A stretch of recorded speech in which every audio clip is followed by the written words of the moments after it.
Oh, then shrew must be the common name for those cute little animals. Cute?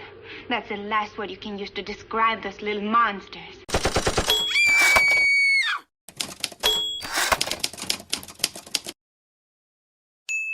HBR Talk with Hannah Wallen. HBR Talk has recently discussed the difference in society's response to descriptions of over-the-top reactions in male versus female victims of emotional bullying when their abusers tread on their last nerve. We briefly looked at Carrie, the title character from one of Stephen King's earliest novels. The antagonists in the story are easy to hate or fear, or both. The reader is led toward viewing Carrie's deadly rampage at the end as a relatable, perhaps even predictable backlash. Even though the character telekinetically slaughters not only her tormentors but the majority of her schoolmates and the chaperones at the prom, the story implies that, well, what do you expect? Of course this is going to happen when you push the emotionally scarred female budding psychic teenager too far. We noted that this is far from what people think of male victims of similar abuse who lash out in response to their experiences.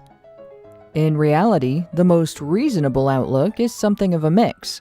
It's terrible when a human being is driven to either self-harm or a violent outburst as a result of being targeted with severe emotional abuse by several sources, and it's important that as a society we recognize both the wrongness of the abuse and the risks created by its incidents, without mistaking such recognition for excusing any resulting violence. These factors must be understood in order to protect those who would be victims of such abuse regardless of their potential outcomes, and also to prevent rare, indiscriminately, and deadly violent reactions to that abuse. What if Carrie had the psychological and behavioral tools to handle her experience differently? What if she had responded to the shock of having blood dumped on her by smirking and announcing, "Well, somebody must have been terribly jealous," or pantomiming a sniff at the fluid, then proclaiming, "Smells like sour grapes"? She could have even pantomimed fangs with her fingers and goofed around on the stage pretending to be a vampire, or flung her arms out wide and demanded to know, "Who wants a hug?"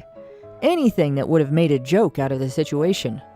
She'd still be covered in blood, and it'd still be quite disgusting, but the situation would be completely changed.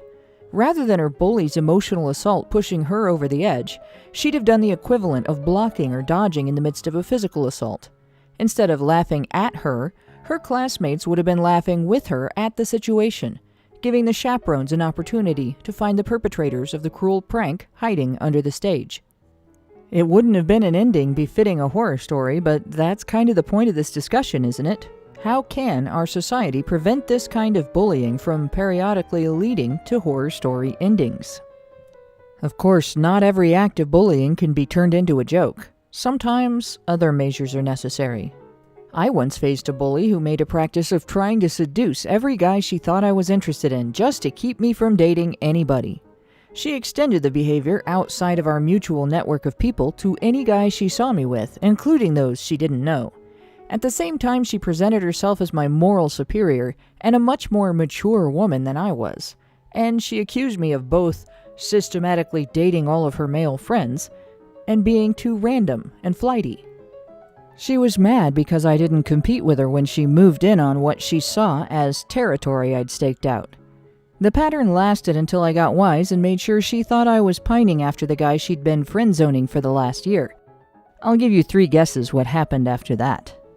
Relational aggression can take the form of spreading rumors, social exclusion, nasty comments, territorial behavior, gaslighting, and even false allegations leveled against the target. Sometimes it's more subtle, with the abuser creating a threat narrative in order to smear her target as her abuser without leveling a direct allegation. The behavior can be simply annoying, or it can be terribly draining. Sometimes it cannot be fully countered by the victim, but only managed, weathered, and hopefully survived. It can range from creepy and mean to outright dangerous. In an academic or professional environment, it can wreck the victim's career, all without being immediately recognizable to bystanders for what it is. Victims of sustained ordeals of this type of abuse have even been driven to suicide. It can lead to violence against the target by manipulated witnesses, as in the case of one of my childhood friends whose abuser used lies and feigned vulnerability to trigger the protective instincts of her drinking buddies. She'd get mad at him, spin a threat narrative on a night out, and soon after a group of knights in shining leather would show up on his doorstep to have a talk with him, and you can probably guess what language they preferred to use. Another false allegation case our regular listeners are familiar with left the victim with post-traumatic stress disorder, unable to work, and suffering years of exacerbated symptoms of his genetic health conditions. If he ever earns an income again, it'll have to be from his own solo creative endeavors. In both of my friends' ordeals, their abusers used the local court systems to punish them for being ex-husbands and fathers of the abuser's children. In the first case, the victim only managed to escape the abuse by moving away from his ex-wife.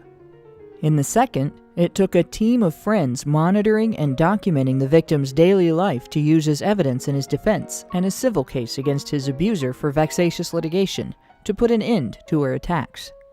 Even that didn't end her craziness. It just took the legal bazooka out of her hands. She continues to be a raging, malicious, screeching harpy even today. He just no longer has to put up with any of her bullshit. Teaching emotional abusers not to bully is a lot like teaching men not to rape. Castigation only succeeds with people who were already not going to engage in the behavior, not because it has had an effect, but because its proponents can cite the lack of perpetration as a result of their method. Those who do perpetrate do so not out of error or accident, but out of some form of dysfunction. Entitlement, selfishness, callousness, and malice rooted in causes that are likely to require years of therapy in order to achieve personal reform. Wouldn't it be better to also teach potential targets how to defend themselves instead of relying on anti-bullying messages to solve the entire problem? This week on HBR Talk, we'll be discussing with Prim Reaper ways of handling this type of abuse as a target or as a friend helping a target through his ordeal. The discussion streams on multiple platforms. You can tune in Thursday at 7:30 p.m. Eastern or find other viewing and listening options for that time or later on HoneyBadgerBrigade.com.